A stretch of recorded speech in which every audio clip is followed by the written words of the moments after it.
Hello student, तो देखिए आज हम फिर हाजिर हैं एक नए टॉपिक के साथ। और आज का जो हमारा टॉपिक है वो होने वाला है फिजिक्स के दूसरे चैप्टर से। और आज हम बात करने वाले हैं धारिता के बारे में, ठीक है। और इससे आगे का जो कॉन्सेप्ट है वो भी देखेंगे हम इस वीडियो में, और बाकी जो बचेगा वो किसी और दिन अगले वीडियो में देख लेंगे। तो देखो, शुरू करने से पहले अगर आपने हमारे चैनल को सब्सक्राइब नहीं किया है तो पहले हमारे चैनल को सब्सक्राइब कर लें, ठीक है। अब देखो, हम देखते हैं धारिता क्या होती है। धारिता का मतलब होता है किसी आवेश को धारण करना, यानी आवेश को ग्रहण करने की क्षमता धारिता कहलाती है, ठीक है। जैसे अगर मैं ये कहूँ, ये एक चालक है और इसको आवेश दिया जाता है ऐसे, ठीक है। तो ये जितना आवेश ग्रहण कर सकता है, वो आवेश ग्रहण करने की जो क्षमता है वो क्या कहलाएगी? धारिता कहलाएगी, ठीक है। तो अगर मैं ये कहूँ कि इसको Q आवेश दिया जाए और उसका विभव V हो जाता है, तो इन दोनों के बीच में जो संबंध होता है, जो विभव होता है, वो आवेश के समानुपाती होता है। अगर मैं यहाँ से समानुपाती का चिन्ह हटाऊंगा तो आ जाएगा CV। हम कह सकते हैं किसी चालक को दिया गया आवेश, या किसी चालक को जब आवेश दिया जाता है तो उसमें उत्पन्न विभव आवेश के समानुपाती होता है। समानुपाती का चिन्ह हटाओगे तो CV आ जाएगी, जहाँ C समानुपाती नियतांक है, समानुपाती नियतांक है, इसे चालक की धारिता कहते हैं।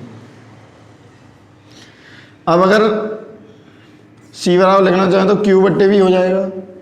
इसका नॉर्मल मात्रक जो होता है वो तो होता है फैरेड, ठीक है। और हमें जो यूज करना है वो ये तो हम सवाल में लगाएंगे। अब विमा अगर हमको निकालनी है तो यहाँ से हमें दूसरा मात्रक लिखना होगा। इसका Q आवेश है, आवेश का मात्रक कूलम, और V वोल्ट, विभव का मात्रक वोल्ट होता है, ठीक है। आवेश की मान होती है AT और विभव की मान होती है mL/T-3 A-1। अगर इन्हें ऊपर ले जाएंगे तो इनके चिन्ह जो हैं वो बदल जाएंगे। M-1 हो जाएगी, L-2 हो जाएगी, T+3 और A+1। तो कुल मिला के हमारा हो गया M-1, L-2, T3 और एक T ये है, तो T4 और एक A, तो A2। ये हो गई हमारी विमा, धारिता की विमा, C की विमा, ठीक है। तो सबसे पहले आप इसको जल्दी से कॉपी कर लो और उसके बाद में आगे करता हूँ, ठीक है। अब देखो, इसके बाद एक क्वेश्चन पूछा जाता है पेपर में, गोलीय चालक की धारिता का व्यंजक प्राप्त करो। तो मैं यहाँ लिख देता हूँ, गोलीय चालक की धारिता, ठीक है। अब देखो, गोली चालक की अगर धारिता का व्यंजक प्राप्त करना, तो मान लो ये तो एक गोली चालक है हमारा,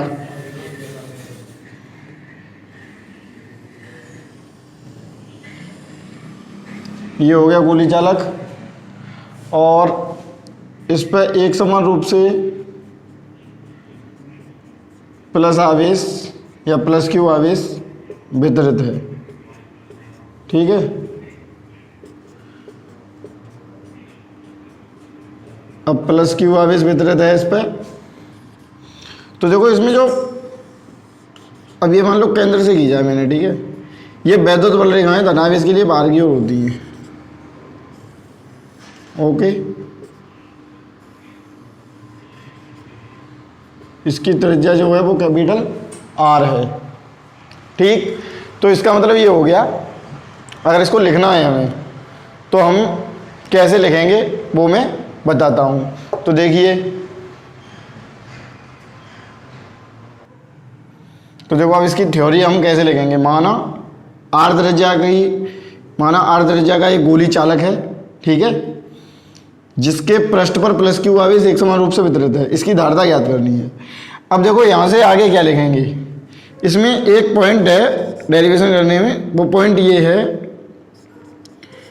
कि गोलीय चालक के पृष्ठ पर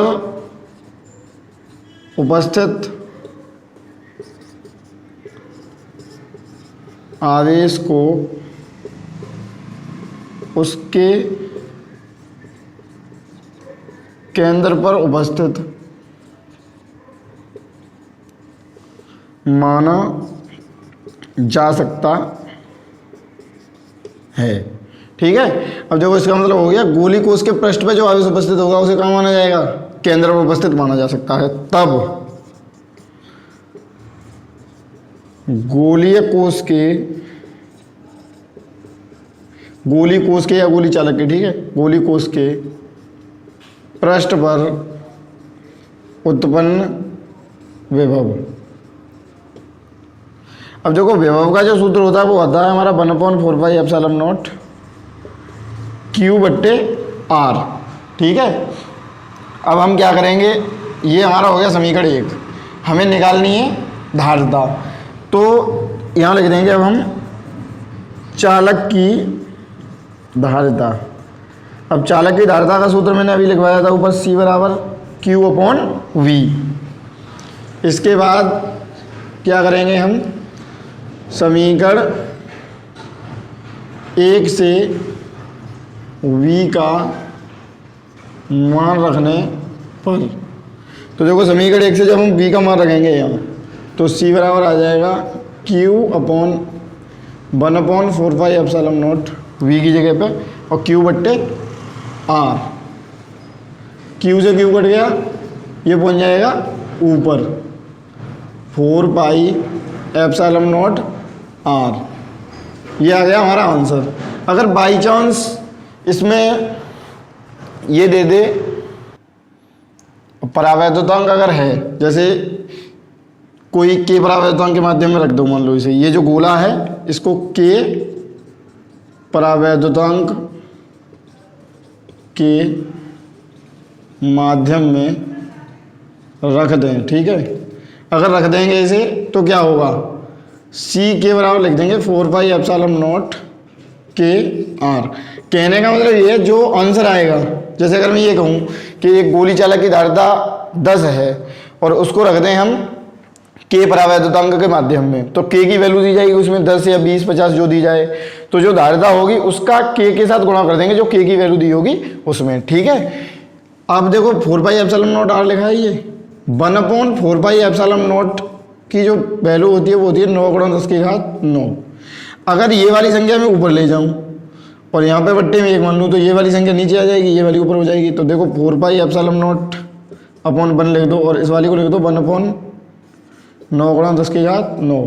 तो ये वाला 1 हटा दो, यहाँ से कोई दिक्कत तो है नहीं क्योंकि बट्टे में लिखा है, एक का वाक करोगे उतना ही आ जाएगा। तो कहने का मतलब ये है 1/4πε0 की जगह पे यहाँ क्या लिखना है, 1/9×10⁹। तो C बराबर आ गया 1/9×10⁹ इंटू R। ठीक है, ये हमें सवाल में यूज करना होगा। अब देखो इसको हम सवाल में यूज कर लेंगे। इसके बाद हमें क्या करना है, इस पे आधारित हम एक सवाल देख लेते हैं, यहीं करा देता हूं मैं। ठीक है, अब देखो सवाल क्या है, सवाल ये है 9 सेंटीमीटर त्रिज्या के गोलीय 9 सेंटीमीटर त्रिज्या के गोली चालक की धारिता